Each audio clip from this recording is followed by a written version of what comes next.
Dal punto di vista economico, uscire dalla pandemia e da questi venti di guerra non sarà facile. In Veneto diversi settori particolarmente colpiti a destare la maggiore preoccupazione nuovamente l'ambito turistico, così da indagini della CISL regionale. Di seguito le aree economiche dove il rischio di perdita di posti di lavoro risulta essere ancora elevato. Sono più a rischio settori come quelli del turismo, dove il turismo anche russo, anche nel nostro territorio era forte, e quelli di gran parte dei settori manifatturieri dove la Russia era uno dei mercati di sbocco importanti. Vediamo già dei segnali, qui serve sostenere le imprese, sostenere i lavoratori anche con un piano di tipo europeo, visto che l'Italia è uno dei paesi che soffrirà di più delle ripercussioni delle sanzioni.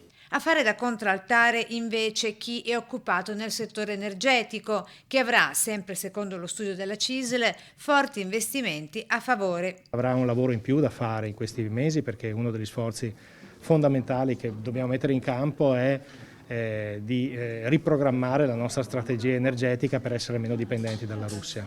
Dallo studio emerge dunque come il turismo, già fortemente piegato da 2 anni di pandemia, rischia nuove ulteriori difficoltà. D'altra parte il turismo si fonda su buone relazioni internazionali per far spostare le persone e nel momento in cui le buone relazioni internazionali sono messe in discussione è chiaro che non può non esserci una ricaduta negativa.